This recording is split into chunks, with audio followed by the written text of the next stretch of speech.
La palabra de Dios es poder. Recibe palabra de vida. Fíjense ahora la advertencia que hace. Y el mundo pasa y sus deseos, pero el que hace la voluntad de Dios permanece para siempre. Fíjense bien, ahora la tercera razón es una advertencia. Le dice, el mundo pasa y pasan sus deseos. El mundo pasa. El mundo es esta presente era. El mundo es este siglo malo, esta presente era que sus días están contados. La Biblia habla de 3 siglos. El mundo es este siglo presente. La Biblia habla del pasado siglo. Pasado siglo cuando todo era eternidad, antes que el tiempo entrara. El presente siglo es ahora. Ese paréntesis que Dios hizo en la eternidad para bregar con el pecado dentro del tiempo, para que el pecado no quedara en la eternidad. Este es el presente siglo, es el mundo, es esta era de ahora. Por eso se le llama el siglo malo. Y el siglo venidero es cuando ya el pecado sea completamente desarraigado, sea completamente quitado del mundo todo y todo vuelva a ser otra vez eternidad con nuevos cielos y nueva tierra. Oh, gloria sea a Dios. Entonces dice la palabra del Señor que el mundo pasa. Que el mundo pasa. El mundo ya está pasando. Pero el que hace la voluntad de Dios,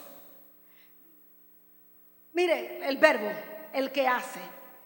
El que hace la voluntad de Dios, dice el que hace tiene un presente continuo y señala una acción.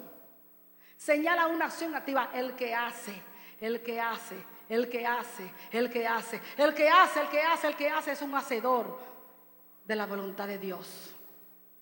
No dice la palabra de Dios el que hizo en un tiempo la voluntad de Dios. Tampoco dice la palabra de Dios el que piensa hacer la voluntad de Dios dentro de un tiempito cuando todavía yo me dé un poco de gusto en el mundo. O cuando todavía yo no quiero dejar este pecado, sino por un día yo sé que voy a hacer la voluntad de Dios. No. Dice el que hace la voluntad de Dios, el que hace, el que hace, el que hace.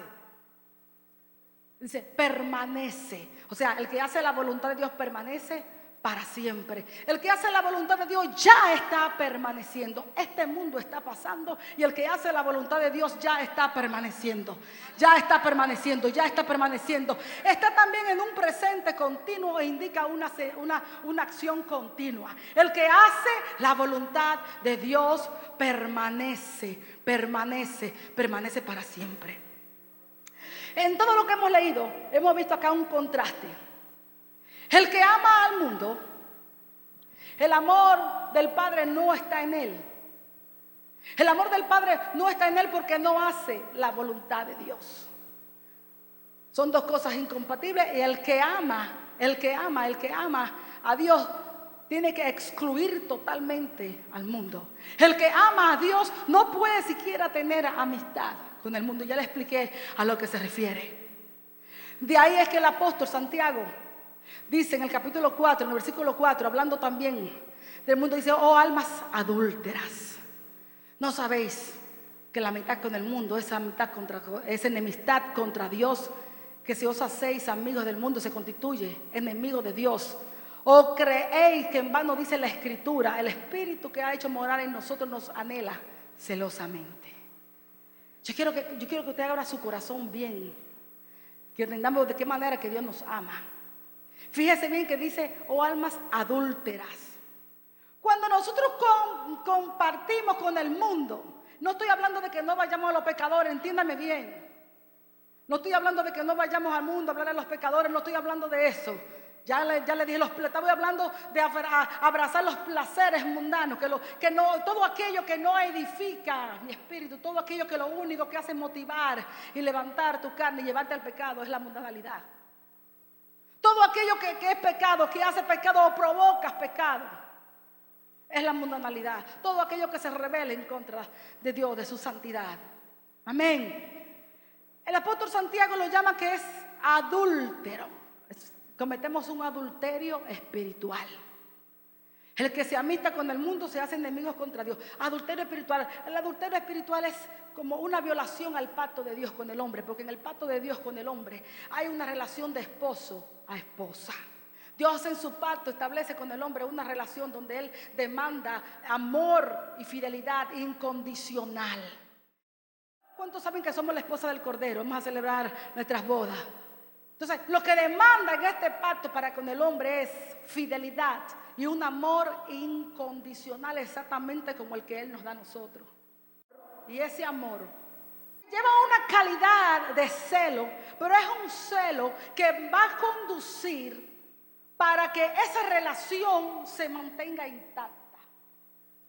Amén. Para que se mantenga intacta. Fíjense que dice bien: ¿o acaso creéis que en vano dice la Escritura que el Espíritu que ha hecho morar en nosotros nos anhela celosamente? Ustedes saben muy bien que desde que se profetizó en Ezequiel, dijo: y pondré mi espíritu en ellos. Profetizado para el nuevo pacto, para el nuevo nacimiento. Que Dios pondría su espíritu, ¿para qué? ¿Para qué? Para que aquellos, su ley, ¿no?, y sus preceptos que van a estar escritos en nuestros corazones y en nuestra mente, ¿para qué? Para que los pongáis por obra. Y pondré mi espíritu en ellos para que los pongáis por obra. Mira el celo de Dios. Entonces, dice la palabra de Dios que el Espíritu nos anhela celosamente. Ese Espíritu que Dios ha hecho morar en cada uno de nosotros. ¿Cuánto tienen en el Espíritu de Dios?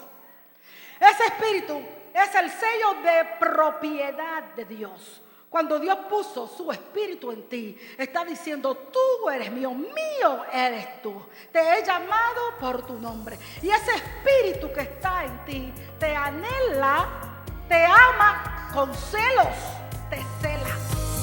La palabra de Dios es viva y eficaz. Esto es Palabra de Vida.